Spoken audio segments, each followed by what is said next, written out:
Hi, എന്റെ പേര് Annie. ഞാൻ കോട്ടയത്ത് നിന്നാണ് വരുന്നത്. അപ്പം എനിക്ക് ജർമ്മനിയിൽ പോയി പഠിക്കണം എന്ന് വലിയ ആഗ്രഹമായിരുന്നു. അപ്പൊ അങ്ങനെ ഞാൻ ഒത്തിരി ഏജൻസിയിലൊക്കെ ഞാൻ സെർച്ച് ചെയ്തു ഏതാണ് ഏറ്റവും ബെസ്റ്റ് എന്നൊക്കെ നോക്കി. അപ്പൊ അങ്ങനെ ഞാൻ ഇൻസ്റ്റഗ്രാമിലാണ് ബ്രിസ്റ്റോൾ അക്കാഡമീനെ പറ്റി അറിയുന്നത്. പിന്നെ ഞാൻ പെട്ടെന്ന് തന്നെ അവരെ കോണ്ടാക്ട് ചെയ്തു. ആ, അപ്പം ഡീറ്റെയിൽസും കാര്യങ്ങളൊക്കെ കുറച്ചൊക്കെ എനിക്ക് പറഞ്ഞു തന്നു വിളിച്ച സമയത്ത്.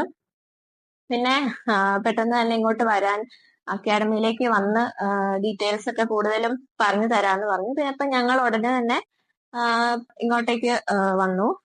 ഇവിടെ വന്നു കഴിഞ്ഞ സ്വാധീൻ സാറാണ് ഞങ്ങൾ ഫസ്റ്റ് കണ്ടത്. അപ്പൊ സ്വാധീൻ സാറ് കാര്യങ്ങളെ പറ്റി എല്ലാം ഒരു നല്ല പോലെ എക്സ്പ്ലെയിൻ ചെയ്ത് എല്ലാം തന്നു. പെട്ടെന്ന് തന്നെ പ്രോസസ്സിംഗ് സ്റ്റാർട്ട് ചെയ്യാം, ഉടനെ തന്നെ ജർമ്മനിക്ക് പോകാമെന്നും പറഞ്ഞു. പിന്നെ ഞാൻ പെട്ടെന്ന് തന്നെ ഡോക്യുമെന്റ്സും കാര്യങ്ങളൊക്കെ കൊടുത്തു. എല്ലാം ബാക്കിയെല്ലാം ചെയ്തു തരാന്ന് പറഞ്ഞു. അങ്ങനെ ഞാനിവിടെ വന്നത് ഒക്ടോബർ ഒരു ലാസ്റ്റ് ആണ്. പിന്നെ ഒരു ഡിസംബർ പകുതിയോടുകൂടി തന്നെ എനിക്ക് ബാക്കി പ്രോസസ്സിംഗ് എല്ലാം തന്നെ ഏകദേശം കംപ്ലീറ്റ് ആയി. എനിക്ക് കോൺട്രാക്ട് ഒക്കെ വന്നു. പിന്നെ അത് കഴിഞ്ഞിട്ട് വിസയ്ക്ക് വെക്കാനായിട്ടുള്ളതായിരുന്നു.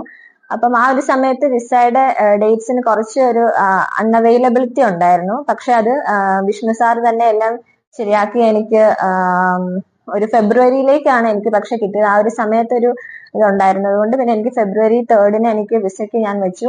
അതിന്റെ ഒരു 15 ദിവസത്തിനുള്ളിൽ തന്നെ എനിക്ക് എന്റെ വിസ എനിക്ക് റിജക്ഷൻ ഒന്നും കൂടാതെ തന്നെ എല്ലാം കിട്ടി. അപ്പം ഞാൻ വളരെ താങ്ക്ഫുൾ ആണ് ബ്രിസ്റ്റോളിനോട്. കാരണം പെട്ടെന്ന് തന്നെ എനിക്കൊരു 5 മാസത്തിന്റെ ഒരു ഗ്യാപ്പിൽ തന്നെ പ്രോസസ്സിങ് കാര്യങ്ങളൊക്കെ നടത്തി വിസയ്ക്കും വെച്ചു, വിസയും കിട്ടി. ഇനിയിപ്പം ഞാൻ ഈ വരുന്ന ശനിയാഴ്ച ജർമ്മനിക്ക് പോവാണ്. അപ്പം ഈ ഒരു യാത്രയിലെ ഭയങ്കരമായ സപ്പോർട്ടായിരുന്നു എനിക്ക് ബ്രിസ്റ്റോളിൽ നിന്ന് കിട്ടിയത്. സ്വാധീൻ സാറും വിഷ്ണു സാറും ഒക്കെ എന്നെ ഒരുപാട് ഹെൽപ്പ് ചെയ്തു. ഡേറ്റ്സ് കിട്ടുന്നതിൽ ഒരു ഇത് പ്രശ്നം വന്നപ്പോഴാണേലും വിഷ്ണു സാർ എനിക്കത് റെഡിയാക്കി തന്നു. പിന്നെ എന്റെ എല്ലാ സ്റ്റെപ്പ് ബൈ സ്റ്റെപ്പിലും എനിക്ക് എല്ലാ ഗൈഡൻസും പ്രോപ്പറായിട്ട് എനിക്ക് തരുന്നുണ്ടായിരുന്നു. അപ്പൊ എനിക്കും വലിയ ബുദ്ധിമുട്ടില്ലായിരുന്നു. എല്ലാം പറഞ്ഞു തന്ന് എല്ലാം കറക്റ്റ് ആയിട്ട് ചെയ്തത് കൊണ്ട് എനിക്കും വലിയ ബുദ്ധിമുട്ടില്ലായിരുന്നു. പെട്ടെന്ന് തന്നെ എല്ലാം ചെയ്തു. അപ്പം താങ്ക് യു സോ മച്ച്. ഞങ്ങൾ എല്ലാവരും എന്റെ ഫാമിലി എല്ലാവരും വളരെ ഹാപ്പിയാണ്. So thank you.